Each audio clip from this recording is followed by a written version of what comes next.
Welcome to the Diet Doc Movement podcast for episode 1 of our 3-part series on disordered eating. We have invited our dear friend and the Diet Doc's vice president and health psychologist, Dr. Corey Probst, into this conversation. She eloquently broaches the topic on clinical eating disorders such as anorexia and bulimia, binge eating, and disordered eating behaviors.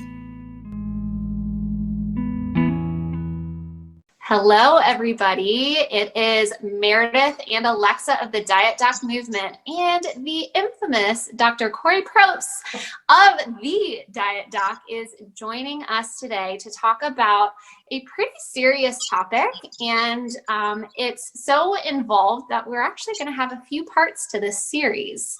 So, Corey, thank you so much for being here to share your expertise on the topic. Yeah, you bet. Thank you guys for having me. We figured this first episode is to dive into eating disorders in, we'll say, the traditional facet of the term. And you definitely are a specialist with this for so many reasons, but a lot of the demographic and the clientele that you work with are with individuals that have struggled with disordered eating and eating disorders. So I'd love to hear a little bit about how you initially got involved with this population. Yeah, sure. So I certainly wouldn't call myself an expert. I just want to put that out there first. I don't think I'm an expert on anything, to be honest, but I will say that I have personal experience in disordered eating. I was never diagnosed with an eating disorder, but we could look at all of the symptoms that I had and certainly say, yes, she's disordered. This is a dysfunctional relationship with food, and this was a dysfunctional relationship with body image. And because of my personal experience, and you know, I had an interest in it early on because I was just interested in nutrition, and that was brought up in a lot of my graduate courses.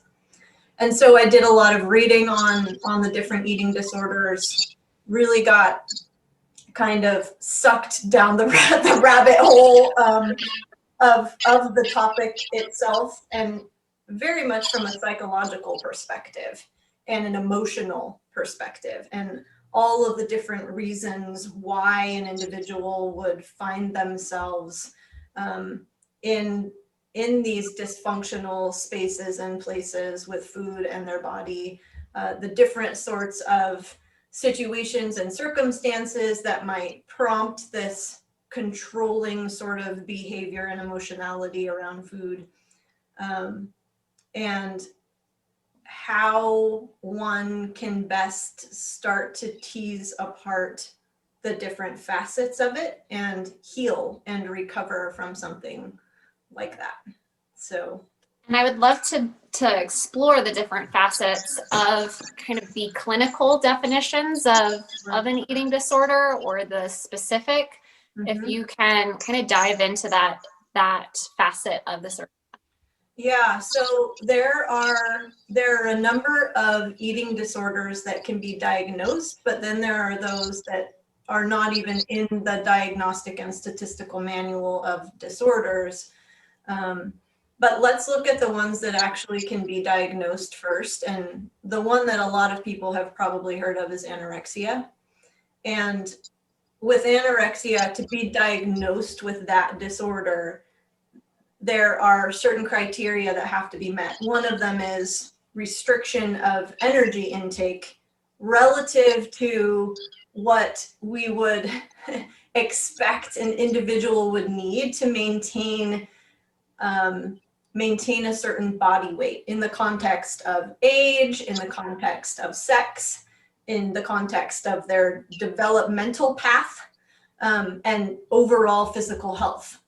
And if one is diagnosed with anorexia, I mean, we're looking at labs, and I'll just say from personal experience, despite not having a diagnosis, what prompted significant concern for my health was a significant amount of weight loss.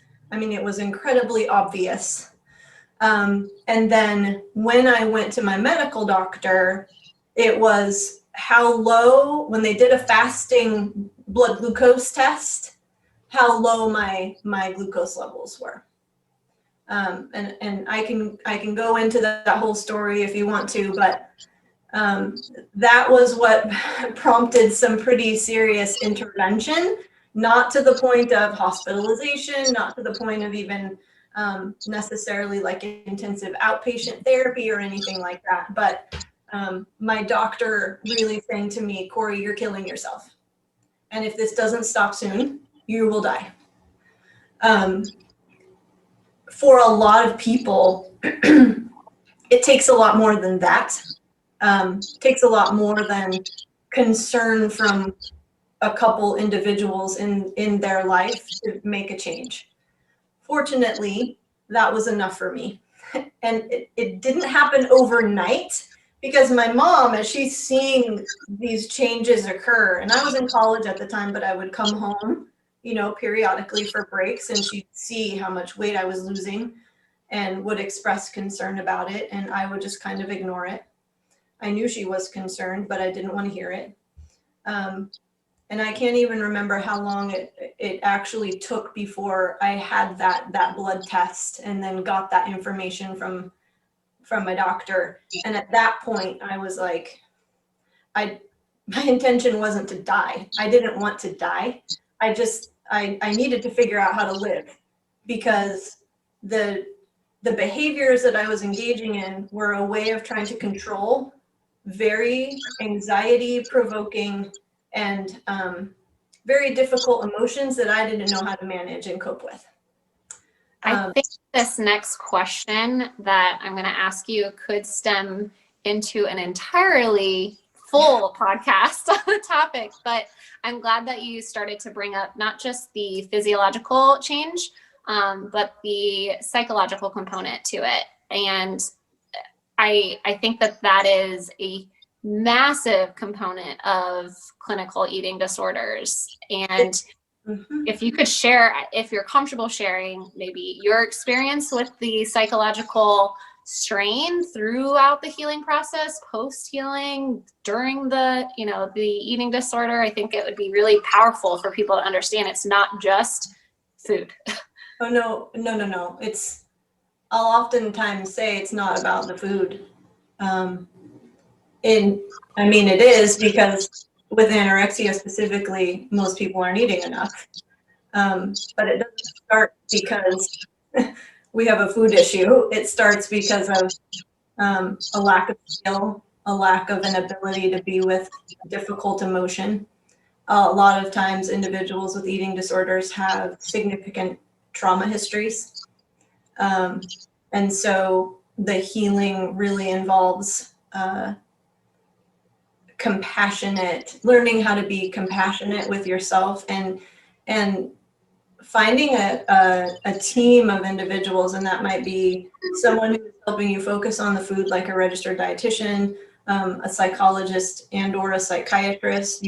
There might be medications involved, but it's a whole team approach, so that you have the support, and you have individuals who can guide you, because especially with anorexia, when you're that medically compromised, your body is not functioning, which means your brain's not functioning. There's a reason why most individuals who are diagnosed with anorexia aren't having periods anymore. The body isn't getting enough nourishment in order to even function with a period, for individuals who identify as female. And that it's interesting, because in our line of work, that is sometimes, and especially within the bodybuilding or physique community, sometimes that's like it's a badge of honor. Yeah, I haven't had my period in like a year. Well, that's really concerning information, because it means your body is not getting what it needs in order to function its best. Like, it's literally said, you know what? We don't have the energy to even make this happen. So we're going to shut that off. Like, that's not a positive thing. But in that community, it's an indicator that your body fat is going down. And so we can become very myopically focused on that one goal, getting leaner and leaner and leaner. But to get back to the topic of, the psychological sort of symptoms and ramifications, another criteria for anorexia is an intense fear of gaining weight or becoming fat, even though underweight. Now, I want to kind of add a caveat to that, because there's another variable to this, which is atypical anorexia. You do not have to be significantly underweight to be diagnosed with anorexia. You can be any weight. You could be classified on the BMI chart as being overweight. You could be classified on the BMI chart as being obese and still be anorexic. And the body is not getting appropriate nourishment. So a lot of people who are in, it doesn't matter what size body, are significantly underfed. And it's causing significant physical and psychological dysfunction. And part of that on the psychological side and the fear is this disturbance in the way that we perceive our bodies and the sizes and shape of our bodies, and how much preoccupation there is and ruminating around our size and our shape and or our weight. And what you see among individuals with anorexia too is this intense sort of denial of the significance of the low body weight. Do some of the symptoms or the effects on the mind and the body of anorexia overlap with bulimia? Oh yeah, absolutely.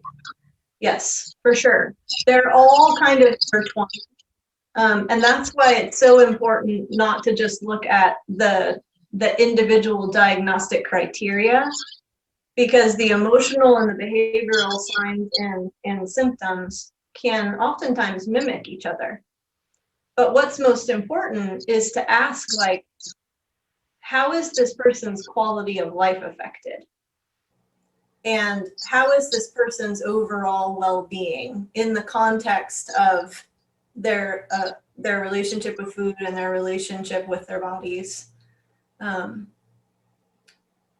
So you're going to see if someone has a diagnostic eating disorder or disordered eating that isn't diagnosable, you're going to see dysfunction in the primary domains of their life, in their relationships, at work, at home, their ability to concentrate, denial of hunger.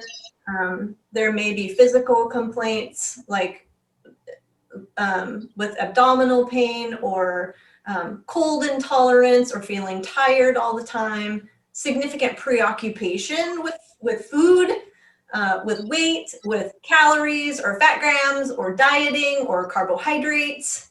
No matter the diagnosis, you may have someone who dresses in baggy clothes because they don't want to see their bodies, or tight constricting clothing it's uncomfortable for them because they're hypervigilantly concerned around the size and shape of their bodies. Limited social contact with people, afraid to be in environments where you're eating in front of others. Oftentimes, and this crosses all the lines of the eating disorders too, the individual may have an excessive and very rigid exercise routine. And it doesn't matter whether they're injured. It doesn't matter whether it's pouring rain outside. It doesn't matter whether they're significantly fatigued. There's this obsessiveness around it. So much of those criteria that you described affect more than the individual that is experiencing the eating disorder. So I think an intriguing topic to kind of turn to would be, if we are the individual not with the eating disorder, but if we know somebody with that eating disorder, are there steps or either signs to look for, or how can we help those around us that might be struggling with this? Yeah, well, everything that I just listed are things that people who care about the individual can start looking out for and be kind of, careful about seeing. It's a difficult situation because you never want to like blame the person. You never want to get really aggressive with the person, and this is just in general. If something is happening in a relationship and we're concerned, like those aren't great ways to confront a person, right? I've had so many conversations with my mom around this, and the helplessness that the people who care about someone who is suffering with something like this is so significant. They don't know what to say. They don't know what actions to take. When they do say something, they will often get or be met with like disdain or just be ignored. And so it is very, very difficult. I think it's not something that you want to ignore though, and just shove under the rug. I think it needs to be approached compassionately and gently, and with a level of tenderness, again, without any blame, without any shame, without any guilt. I've noticed some things that really concern me. I love you, I care about you, and I'd like to understand what you're going through. It's more like an invitation to engage in a dialogue if they're willing. If it gets to the point where this person is very significantly medically compromised, then sometimes it comes down to the point where they're being hospitalized. They could die if they're not getting appropriate treatment. They need medical intervention. And there are a number of different types of treatment, from very intense, like you're in the hospital with an IV, to like outpatient therapy. And oftentimes it really helps for an individual to be in therapy with someone, someone they trust, of course. It doesn't always start that way, but family therapy has really been shown to be pretty critical and key for healing and recovery, because a lot of times it's the dynamics within the family system. If this person is an adolescent, or even if they're a young adult, it's dynamics within the family system that are impacting their sense of helplessness or lack of ability to cope with their emotions and things like that. But I would say that a good resource would be the National Eating Disorders Association. Anyone can contact Anita, and they have a hotline, and they have counselors there that will talk to you if you have an eating disorder, or if you're someone who cares about someone who you think might have an eating disorder, and they can give you information and advice and support. I find the way you described how to approach somebody with an eating disorder where you have concern is to approach them with compassion and care. And I think that's my hope for those that are struggling with an eating disorder, that they can approach themselves from a place of compassion and care and concern, as opposed to this control over discontentment with yourself. Absolutely. Especially if they are on that verge of knowing maybe they need the help, but aren't sure if they should admit to needing the help or wanting the change. So I hope that those words resonate with some of our listeners that either are struggling or know of somebody that are struggling and can kind of take some of this information and just strengthen themselves and their relationships with those that are struggling with these eating disorders.